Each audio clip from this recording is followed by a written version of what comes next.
पुरुष से चरणारविंद श्री सरस माधुरी शरण जी का वृत्तांत। सरस माधुरी शरण शुक संप्रदाय में आचार्य के रूप में उभरे। श्यामचरण दास जी का वृत्तांत यहाँ पिछले सप्ताह हो चुका है। श्यामचरण दास जी 19 वर्ष के थे जब सुखदेव जी ने उन्हें दर्शन दिए। उनसे कहा कि भागवत के आधार पर तुम लोगों में भक्ति भाव का प्रचार करो। स्वयं सुखदेव जी जिन्होंने भागवत की कथा परीक्षित जी को सुनाई थी 5000 वर्ष पहले, प्रकट हुए और उन्होंने श्यामचरण दास जी को इस योग्य समझा और उनको इस कार्य के लिए, प्रचार कार्य के लिए नियुक्त किया। श्यामचरण दास जी का प्रसंग पिछले सप्ताह हो चुका।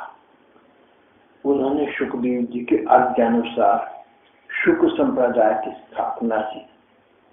शुक संप्रदाय में अनेक आचार्य आगे भी होते रहे। भागवत के सिद्धांतों पर भागवत के सिद्धांतों पर आधारित श्रीमद् भागवत के सिद्धांतों पर आधारित शुक संप्रदाय आज भी अपने प्रकार से चल रहा है।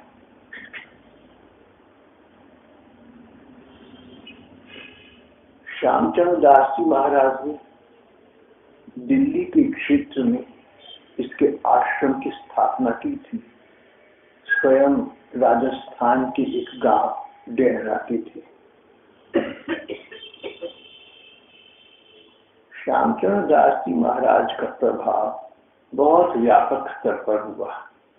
ये बात पहले आ चुकी है। श्यामचरण दास जी महाराज का उन दिनों हिंदुस्तान के बादशाह मोहम्मद शाह बड़ा सम्मान करते थे। नादिर शाह ईरान से आए, लूटपाट करके यहाँ से वापस गए, मोहम्मद शाह को परास्त किया। वो नादिर शाह भी इनके चरणों के श्रद्धालु हो गए थे। फिर साधारण राजा महाराजाओं की तो बात ही क्या है। उनका चलाया हुआ शुक संप्रदाय, उसके एक आचार्य सरस माधुरी शरण जी हुए। हम सरस माधुरी जी का वृत्तांत वर्णन यहाँ कर रहे हैं।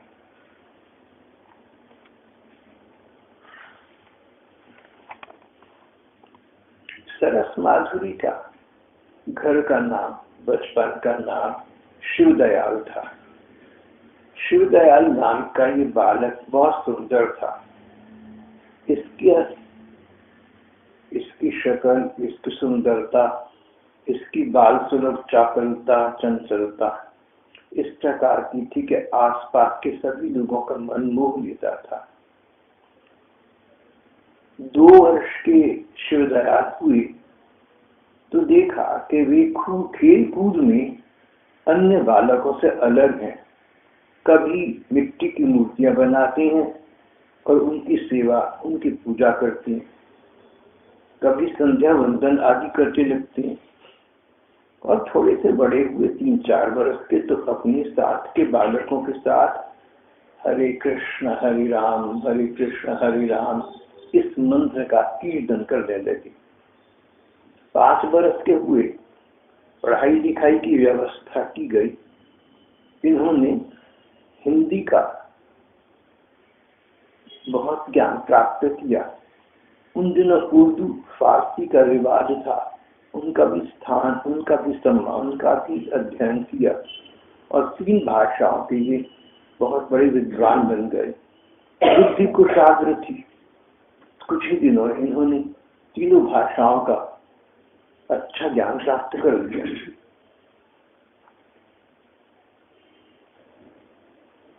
शिवदयाल नाम के इस बच्चे के पिता, परपिता, बुजुर्ग लोग शुक संप्रदाय में दीक्षित रहे थे।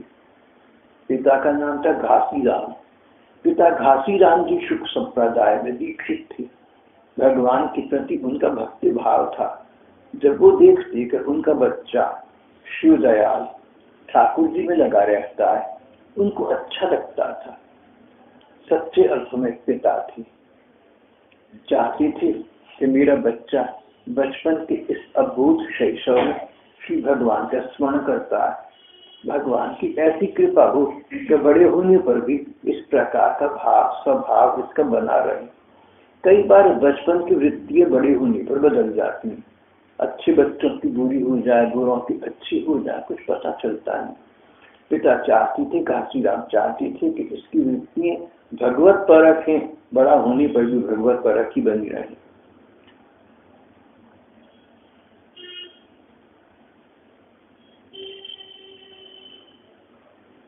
जब घर में पिता के कारण से संत महात्मा आते, ये भाग भाग कर उनकी सेवा किया करता। साधु संत आते, उनकी सेवा करता। उनके जूठे बर्तन उठाने का बड़ा शौकीन था। उनकी सेवा में सामने सेवक की भांति खड़ा रहता। जो कुछ उनके छोटे मोटे काम करने होते भाग भाग कर करता। साधु संतों की सेवा करने से साधु संतों का जो भगवान के प्रति भाव है, साधना का उत्कर्ष है, उसके कुछ जन्म उसके कीटाणु हमें भी मिल जाती हैं।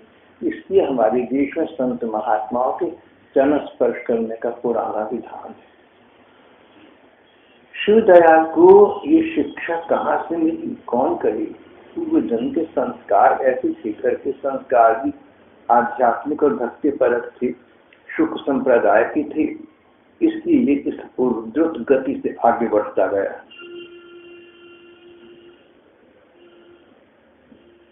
कुछ बड़ा हुआ, इसका ये भक्ति भाव बना रहा।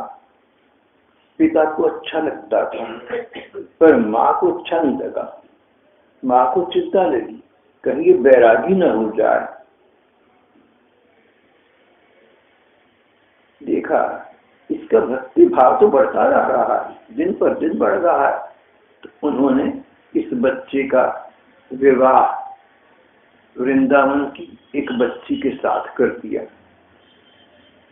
5 वर्ष के बाद इनके एक पुत्री का जन्म हुआ। कुछ ही देर बाद पत्नी परलोक से धार गई। न तो पुत्री के जन्म से इनको कोई उल्लास की प्रसन्नता हुई और न पत्नी के परलोक गमन से कुछ दुख हुआ।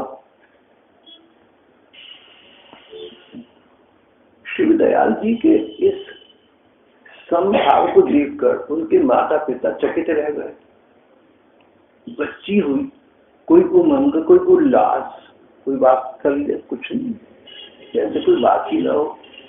और पत्नी चल बसी तो कोई दुख नहीं, मानो कोई बात ही ना हो। उनका मन संसार के कर्तव्य पालन करते समय भी भगवान के स्मरण में लगा रहता था।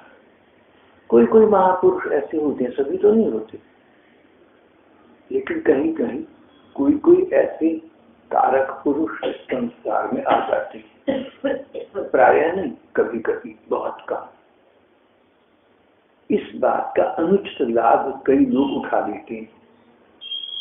कई ऐसे भक्त संसार में आते हैं जो संसारी गृहस्थ में पड़ गए, सुख भोगों में पड़ गए, ऐश्वर्य में पड़ गए, पर उनका मन उन सब का स्पर्श नहीं करता। मन स्पर्श करता है एकमात्र श्री कृष्ण के अनुराग का, मन वही रमण करता है।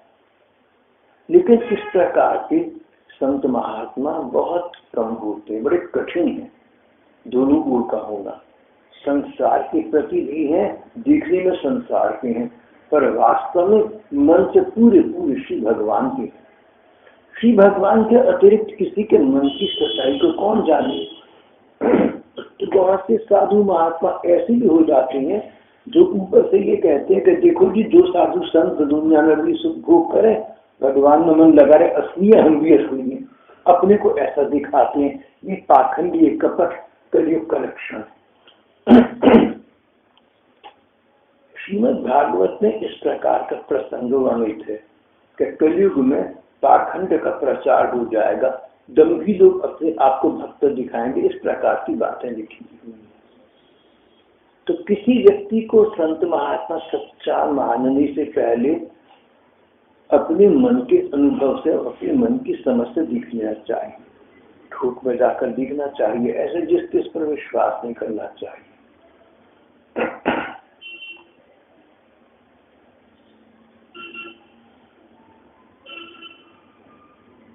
शिवदयाल जी इस प्रकार के कारक पुरुष थे। विवाह हुआ, करा लिया, 5 वर्ष तक पुत्री हुई, हो गई, पत्नी चली गई। किसी बात पर उनका उल्लास नहीं था, किसी बात पर उनकी उमंग नहीं थी, किसी बात पर उनको निराशा नहीं थी, किसी बात पर उनको हताशा नहीं होती थी। न तो दुख में दुखी हुए, न सुख में सुखी हुए। इससे पता लगता है कि वो उच्च स्तर की व्यक्ति थी। समभाव से व्यक्ति के तत्व का, उसके वास्तविक रूप का काफी कुछ बोध हो जाता है।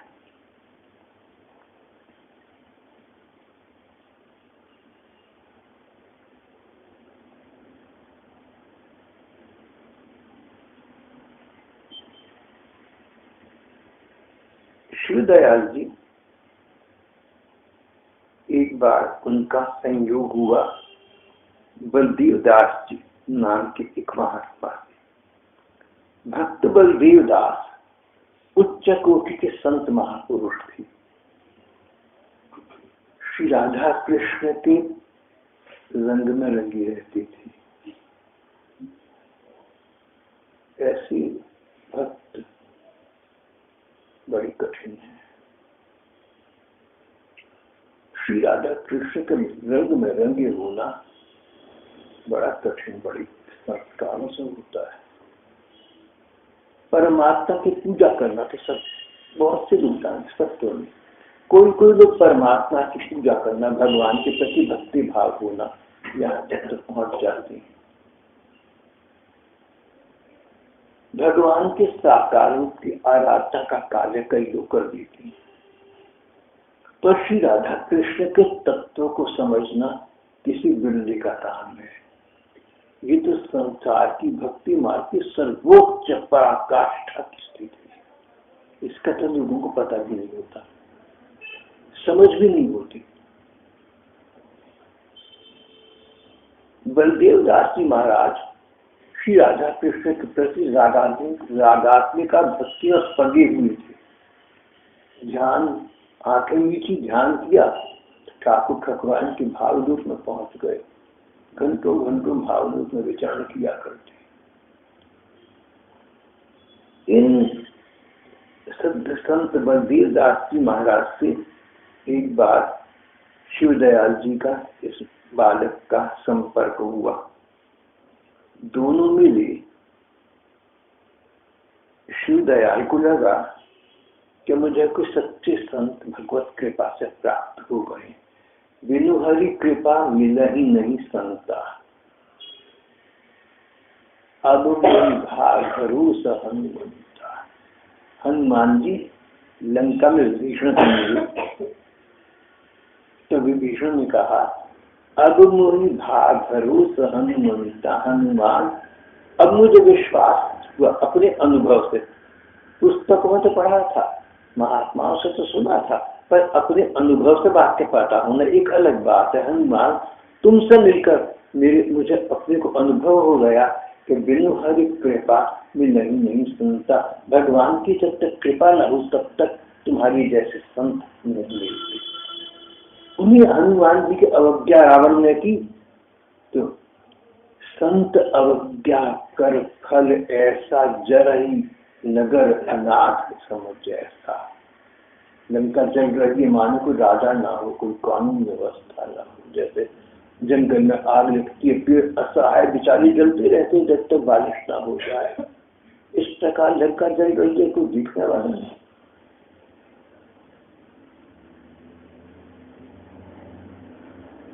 शिवदयाल जी को लगा कि भगवान की मुझ पर ऐसी कृपा है जो इस प्रकार के एक लोकोत्तर महापुरुष मेरे जीवन में आ गई। काश कि ये मुझे अपना ले, ये मुझे अपना प्रणय प्रसाद प्रदान करें, ये मुझे अपने चरणों में अंगीकार करने, स्वीकार कर दें। और बलदेव दास जी महाराज, उनको लोक परलोक का बड़ा अनुभव था, मंजे हुए व्यक्ति थे, परिमार्जित व्यक्तित्व था। किसी को देखकर पहचान जाती थी कि इसका भविष्य क्या होगा, इसका स्वभाव कैसा है, इसका चरित्र कैसा है। बलदेव जी ने शिवदयाल को देखा तो पास बुलाया, कंधे पर हाथ रखा, सिर पर हाथ फेरा, प्यार से उससे गले लगा लिया। बोले, देख तू ना किसी का नहीं है, तू संसार का नहीं है, तू अपने परिवार का भी नहीं, तेरा परिवार तो इस जन्म का है ना, तो इस जन्म का नहीं है, तू तो अनेक अनेक जन्मों के लिए मेरा है। शिवदयाल की मन की बात मानो उन्होंने समझ ली। शिवदयाल को लगा कि ये तो मेरे मन की बात समझ गए, मैं भी यही चाहता था। उन्होंने शिवदयाल जी ने उनके चरणों में साष्टांग दंडवत किया, प्रणाम किया।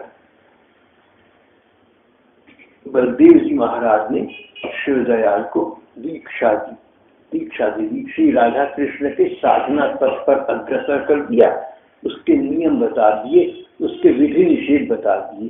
जो श्री राधा कृष्ण के भक्ति मार्ग पर चलना चाहे, विधि कुछ काम उसे करनी चाहिए, निषेध कुछ नहीं करनी चाहिए।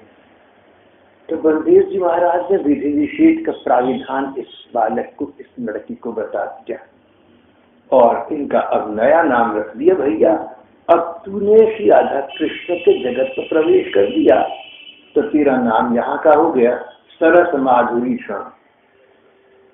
सरस माधुरी, माधुरी मिठास, मधुरता, सरस जिसमें रस भी है, आनंद है। सरस माधुरी की जिसने क्षण, सरस माधुरी ठाकुर हुए, श्री राधा कृष्ण ही सरस माधुरी के स्वामी है। उनकी क्षण में जो चला गया, नाम रख दिया सरस माधुरी क्षण। शिवदयाल का नाम अब सरस माधुरी क्षण हो गया। आज का हमारा प्रसंग सरस माधुरी क्षण जी महाराज को लेकर ही हो रहा है।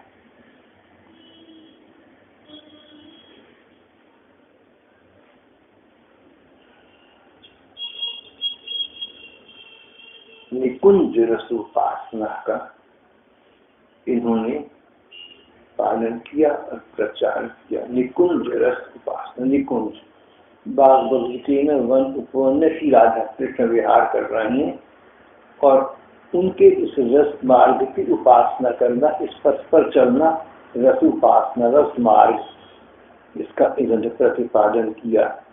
सरस हृदय बलदेव गुरु बोलो भक्ति रस बीज। एक स्थान पर उन्होंने कहा कि मेरे गुरुदेव बलदेव जी महाराज बहुत सरस हृदय के हैं, उन्होंने सरस के हृदय में, मेरे हृदय में भक्ति रस का बीज उगा दिया। अब ये पल्लवित पुष्पित होगा और मैं इसका लाभ प्राप्त करूंगा। सरस हृदय बलदेव गुरु, तो सरस हृदय को, सरस माधुरी क्षण जी महाराज को इस प्रकार उन्होंने भक्ति रस की ओर अग्रसर कर दिया। बलदेव जी महाराज तो परम रसिक संत थे। संत प्रकार प्रकार के हैं, निराकारवादी हैं, अद्वैतवादी हैं, वो परमात्मा को निराकार मानते हैं, वो भी अपने स्थान पर अच्छे हैं, उनका मुक्ति मार्ग है, मोक्ष मार्ग है, तो अपने स्थान पर बहुत अच्छा है। दो मार्ग सरलता के, सरल भाषा में कहें तो दो मार्ग बन गए, मार्ग अनेक हैं, दो प्रमुख मार्ग बन गए। एक उन संत महात्माओं का है जो परमात्मा को निराकार मानते, परमात्मा सब जगह है, राम और कृष्ण ही परमात्मा नहीं है, मच्छर मक्खी हवा जल वायु अग्नि और पृथ्वी सभी परमात्मा है, कोई अलग से आकार नहीं है, परमात्मा तो निराकार है। निराकार ब्रह्म को मानने वाली साधु महात्माओं का लक्ष्य मोक्ष की प्राप्ति, मुक्ति की प्राप्ति। हमारा जीवात्मा, हमारा शरीर इस दुनिया में फंसा पड़ा है, ये यहाँ से किसी प्रकार बचे और परमात्मा में लीन हो जाए। अपार संस्कार समुद्र मध्य निमज्जतु क्षणम किमस्ति। ये संसार तो अपार सागर की भांति है, मैं इसमें डूब रहा हूँ, आकंठ डूबा हुआ। क्षणम किमस्ति, इससे तरने का क्या उपाय है? गुरु कृपालु कृपया वदयति, कृपा करके मुझे इस सागर से, संसार सागर से तरने का उपाय बता दिए, मैं डूब रहा हूँ उसमें, तो मैं डूबते डूबते बच जाऊं, ऐसा उपाय बता दीजिए। गुरु कृपालु कृपया वदयति, गुरु कृपालु कृपया वदित, तो गुरुदेव कहते हैं विश्वेश पादाम्बुज दीर्घ नौका। अरे विश्व के जो ईश्वर है, ठाकुर है, स्वामी है, उनके चरणों की नौका, उनकी चरणों की नाव है, उसका आश्रय भगवान के चरणों के क्षण ग्रहण कर ले तो त्रिपाप मुक्त हो जाएगा। दैहिक दैविक और भौतिक सब प्रकार के पाप संताप से शुद्ध बुद्ध होकर अपने शुद्ध बुद्ध स्वरूप में स्थित हो जाएगा। संसार के सुख दुख तुझे नहीं जाएंगे, तुझे अनंत सुख की, अक्षय सुख की, अनंत ऐश्वर्य की प्राप्ति हो जाएगी। तो निराकारवादी संतों का ऐसा कहना है कि व्यक्ति साधना के द्वारा, तपस्या के द्वारा अंततः परमात्मा को प्राप्त करके परमात्मा में लीन हो जाता है। जैसे कोई पानी की बूंद समुद्र में मिल जाए, जिस प्रकार बिंदु और सिंधु का समागम है। अगर पानी की बूंद यहाँ जमीन पर पड़ी हो तो सूख जाएगी, किसी का पाँव पड़ जाए तो बेचारी पददलित हो जाएगी, कोई और चीज पड़ जाए तो भी खत्म हो जाएगी। पानी की बूंद का बेचारी का क्या अस्तित्व है, क्या मौजूद है। लेकिन वही पानी की बूंद अगर समुद्र में मिल जाए तो ऐसी सब बातें नहीं हो सकती। इसी प्रकार अगर हमारा जीवात्मा परमात्मा में लीन हो जाए तो ये मुक्त हो गया, ये छूट गए। मुक्त होने पर छूट जाना, मोक्ष होना, मुक्त होना, ये छूट जाना। हम छूट गए संसार के बंधन से, यहाँ के कर्म के जंजाल से। निराकारवादी लोग परमात्मा में अपनी आत्मा को लीन करना, इसको निर्वाण कहते हैं, मोक्ष या मुक्ति कहते हैं, और इसको जीवन का चरम लक्ष्य मानते हैं। एक दृष्टि से उनका सिद्धांत ठीक है, पर जिन लोगों के पास इसके अतिरिक्त विचारधारा है, रागानुगा भक्ति वाले, जो साकार भगवान को मानते हैं, भगवान साकार है, भगवान कृष्ण, भगवान राम इत्यादि, तो साकारवादी भक्तों का कहना है कि जीवन का परम लक्ष्य उन भगवान के साकार रूप को प्राप्त करना है। प्रभु चैतन्य देव कहते थे कि मैं समुद्र की तरंग बनकर, मैं समुद्र की लहर बनकर नहीं चाहता रहना, मैं चाहता हूँ समुद्र के किनारे बैठा रहूं और समुद्र की आती जाती उठती लहरों को देखता रहूं, उसमें ज्यादा माधुर्य है, उसमें ज्यादा आनंद है। सरस माधुरी शरण जी महाराज, इन्होंने अपने आप को निकुंज रस की उपासना में लगा लिया। श्री राधा कृष्ण परम तत्व है, पर तत्व है। परमात्मा निराकार से साकार होते हैं, परमात्मा निर्गुण से सगुण होते हैं, परमात्मा अव्यक्त से व्यक्त होते हैं श्री राधा कृष्ण के रूप में। उनकी सेवा प्राप्त करना, उनकी नित्य सतत सेवा में संलग्न रहना जीव का चरम लक्ष्य है और परम सुंदर है।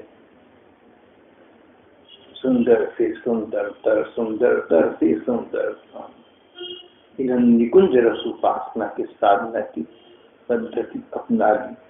परम रसिक संत थे, युगल ठाकुर ठाकुरायन के प्रेम में सदा सराबोर रहते थे। राधा कृष्ण के प्रियतम श्यामा श्याम के प्रेम में सदा सराबोर डूबे रहती थी। इस प्रकार के संत बलदेव जी महाराज जैसे गुरु को पाकर सरस माधुरी धन्य हो गए। सरस माधुरी जी ने प्रसन्न होकर एक पद लिखा, एक कविता के भजन लिखा। उसमें कहा, रसिक गुरु भागन सुपावे। ऐसे गुरु जो रसिक हो, श्री राधा कृष्ण के रस मार्ग पर लगाए। रसिक गुरु भागन, भाग्य से ही मिलते हैं। जो कोई शरण गहे श्रद्धा करी, जो श्रद्धा पूर्वक उनकी शरण लेता है, ताको रस को पात्र बनावे। उसको अगर वो रस के योग्य न हो, रस मार्ग के योग्य न हो, तो भी पात्रता प्रदान कर देते हैं। लक्ष्य पर पथ पर चलने का उसमें सक्षमता उत्पन्न कर देते हैं। जो कोई शरण गहे श्रद्धा करी, ताको रस को पात्र बनावे। जुगल नाम दे दान जीव को। इस प्रकार के रसिक जन साधारण से जीव को भी युगल नाम का दान दे देते हैं। विषय वासना सकल रसायन और दुनियावी कामनाएं ऐसी व्यक्ति की धीरे धीरे समाप्त हो जाती है। सरस माधुरी महल भावना हर काहू के हाथ न आवे। निकुंज रस उपासना है, राधात्मिका भक्ति है, श्री राधा कृष्ण के प्रति अनुराग का मार्ग है।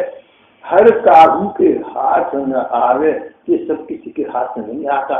ये तो किसी सुदुर्लभ सौभाग्यशाली व्यक्ति को, किसी विश्व ब्रह्मांड में किसी दुर्लभ व्यक्ति को ही प्राप्त होता है।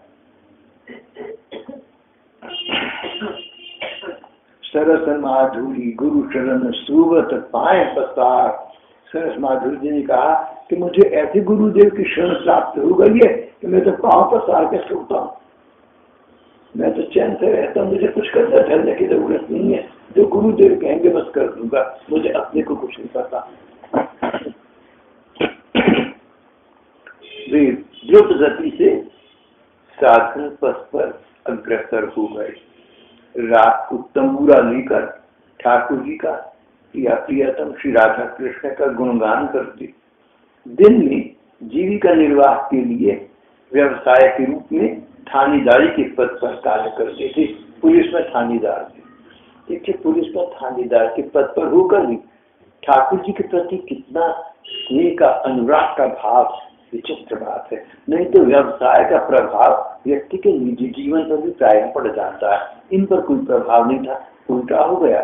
इन्होंने पुलिस के पद को, थानेदारी को ही धन्य कर दिया।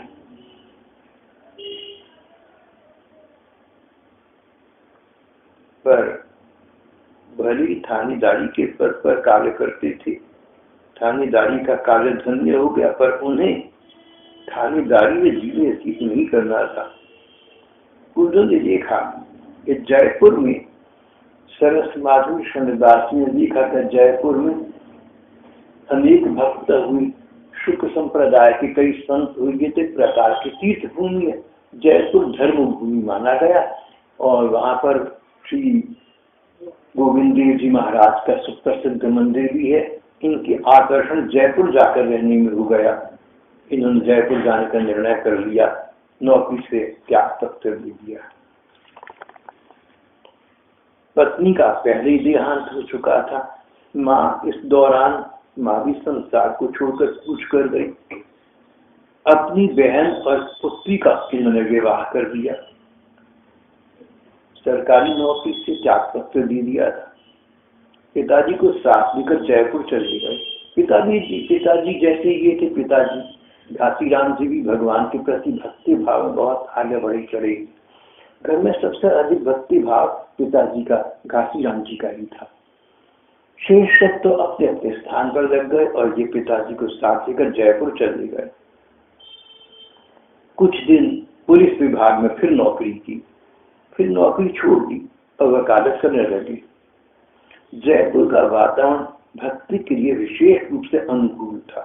पुरानी मंदिर थी, वहां के राजा प्रजा भगवान के भक्त होते आए। इस प्रकार के वातावरण में उनका बहुत मन लगा।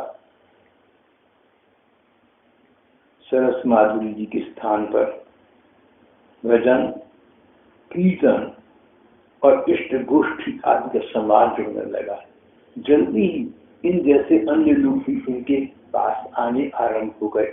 Birds of a feather flock together. तो ये भक्त हो रहे थे, तो इस प्रकार के लोगों को पता लगा। जयपुर में पहले ही भक्ति भाव अधिक था। इनका एक छोटा सा सत्संग, एक इष्ट गोष्ठी, एक परिकर बन गया। उसमें भगवान के भजन होते, कीर्तन होता, इष्ट गोष्ठी होती, उत्सव होती, श्री राधा कृष्ण के विषय में चर्चा होती, पूरा समाज जुड़ने लगा। एकादशी के दिन का कार्यक्रम,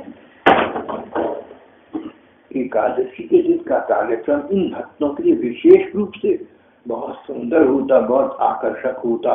उस दिन सरस माधुरी जी का सारा दिन भगवान की चर्चा में ही बीतता। रात को 8 बजे से सुबह 8 बजे तक सब लोग जागरण करते।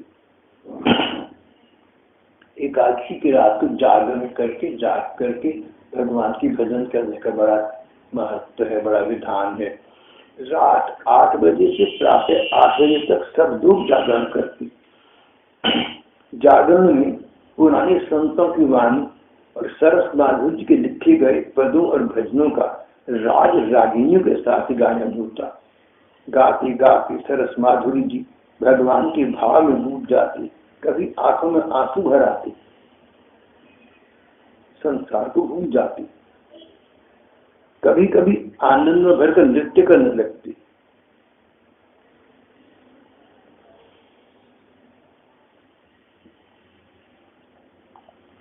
प्रेम स्वरूप जी उनके समय के एक भक्त हुए। उन्होंने आदर संत नाम से एक पुस्तिका लिखी।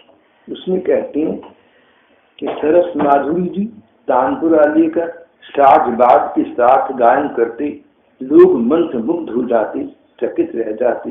ऐसा लगता जैसे समाज श्री कृष्ण के निकुंज में ही हो रहा हो। इतना वातावरण भक्तिमय बन जाता था। ऐसा लगता था मानो श्री कृष्ण यमुना जी के किनारे किसी बगीचे में बैठे हैं, वहाँ गोपी हैं, गोप बालक हैं, गज्जी हैं और उनके बीच में ये भी सम्मिलित हैं।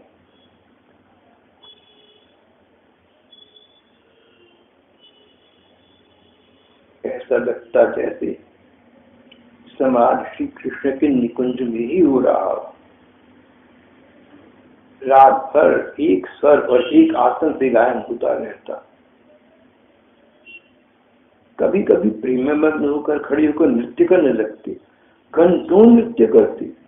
4-4 घंटे पर 7 जिंदे उतर जाते, पर वे जमी रहते, न आलस न नींद। धीरे धीरे सरस माधुरी के सत्संग की चर्चा दूर दूर तक फैलती। अब तो कई साधुओं की मंडलियां आकर इसमें सम्मिलित होने लगी। जयपुर के बहुत से संभ्रांत परिवार के लोग इसमें आने लगे, राजकर्मचारी आने लगे। अब तो यहाँ का वातावरण बहुत ही व्यापक हो गया।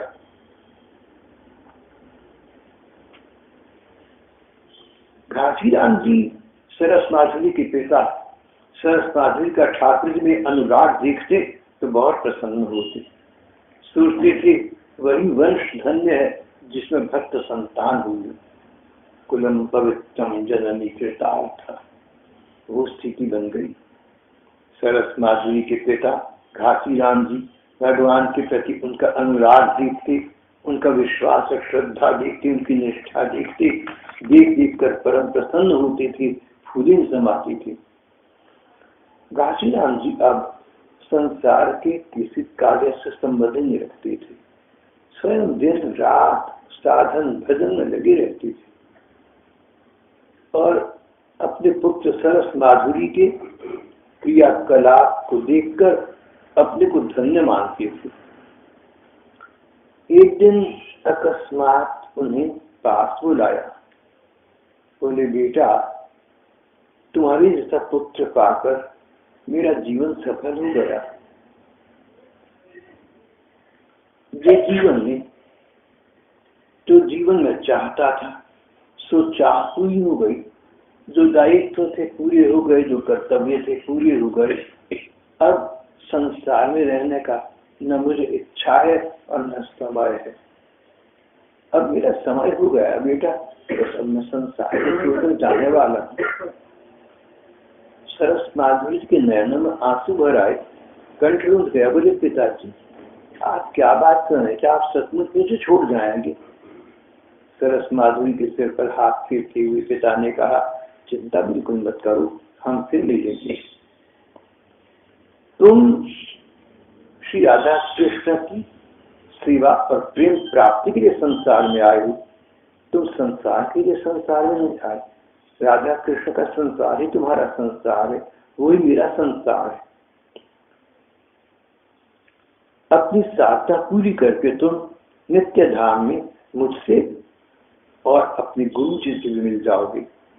भगवान का धाम नित्य धाम है, ये वो धाम है जहाँ मिलकर बिछोड़ना नहीं पड़ता।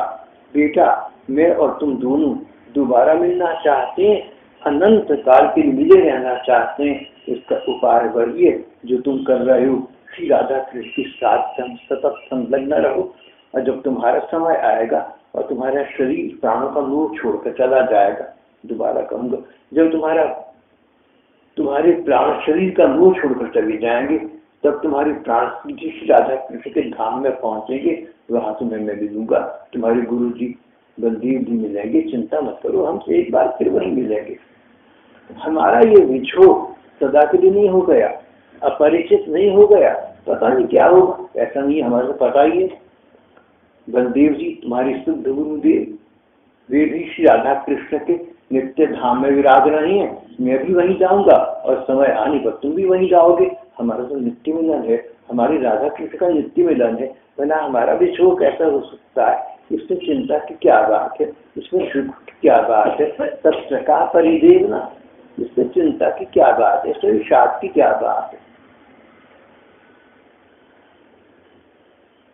और कहते कहते पिताजी ने, आशी राम जी ने, ऐसा लगा कि उनको श्री राधा कृष्ण सामने दिख रहे हैं, हाथ जोड़कर प्रणाम किया, मुस्कुराए और हंसते मुस्कुराते इस संसार से अपने नित्य जगत के धाम की ओर गमन कर लिया, परम धाम को प्रदान कर।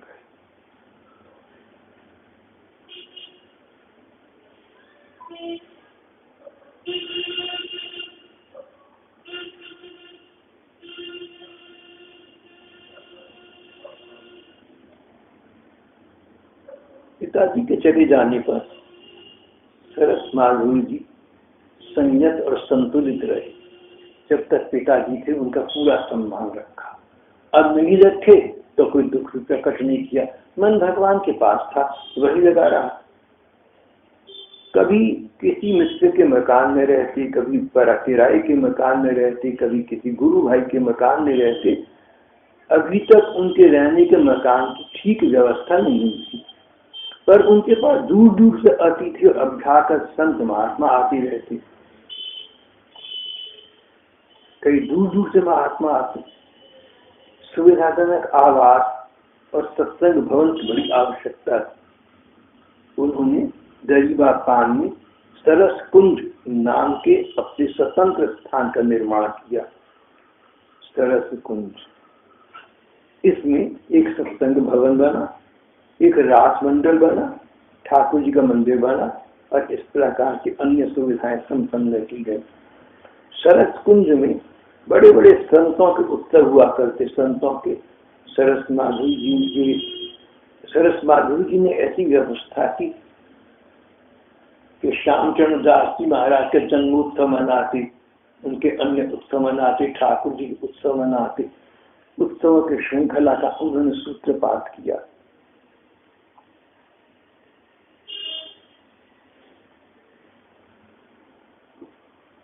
आचार्य के उत्सव, श्री भगवान की लीलाओं का अनुकरण, श्रीमद् भागवत के पाठ, कभी सप्ताह, कभी पक्ष, कभी मास पारायण, संकीर्तन, आने जाने वाले साधुओं की सेवा, सभी की समुचित व्यवस्था की गई, जो लेखक यहाँ कहते हैं अभी तक चल रही है। ये स्थान ही अब जयपुर में शुक संप्रदाय का प्रधान गढ़ माना जाने लगा है।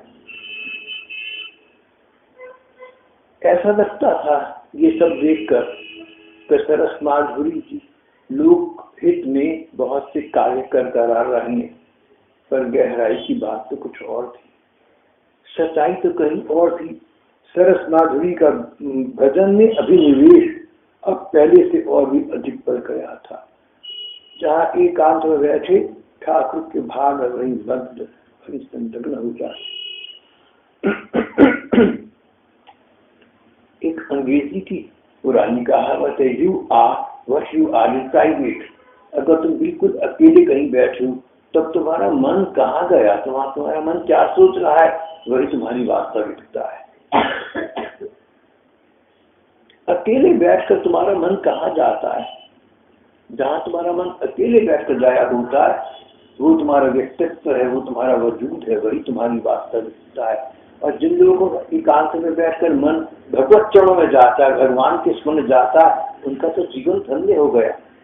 सरस माधुरी जी महाराज कितने कार्य करते, भवन, खाना पीना, लोगों का, संतों की सेवा, इतना कुछ करते करते एकांत में सकांत हुआ करते।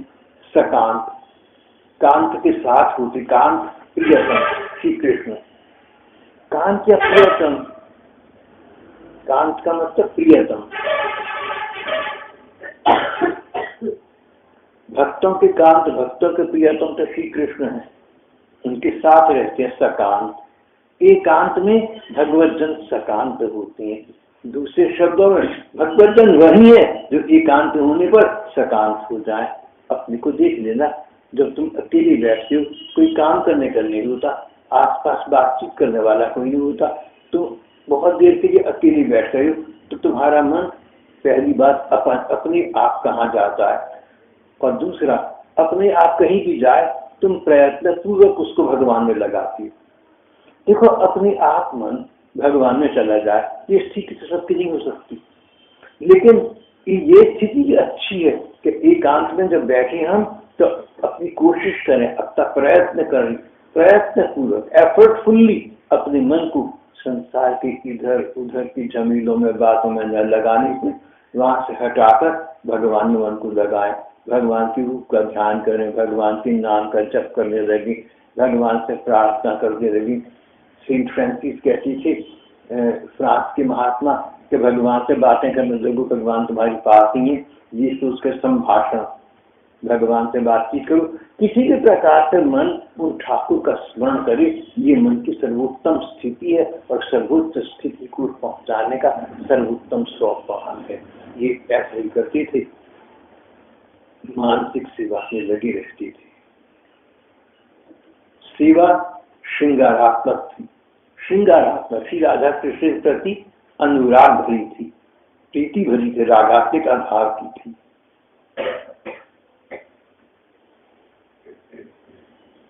अपने मन की आंखों से संसारिक आंखें बंद कर लेते, मन की आंखें खुल जाती, अंदरूनी आंखें खुल जाती और देखते कि सुखदेव जी और श्यामचरण दास जी महाराज भगवान राधा कृष्ण की सखी बन गए हैं और उनकी आज्ञा के अनुसार ये श्री राधा कृष्ण गोपियों की सेवा कर रहे हैं। मन की आंखों से इस प्रकार से दृश्य देखा करते थे, इससे कहते लीला चिंतन।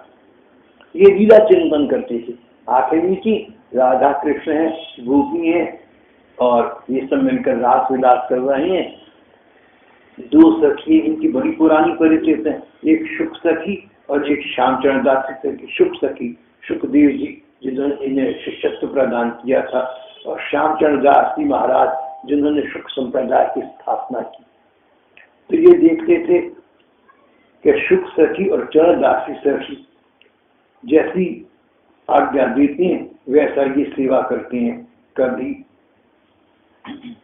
श्री राधा कृष्ण को आनंद से रह जाते, कभी नृत्य गान करते। इस प्रकार प्रकार की सेवा के श्री राधा कृष्ण के अपने भाव में डूबकर किया करते थे। इनका मन श्री राधा कृष्ण का मंदिर बन गया था। श्री कृष्ण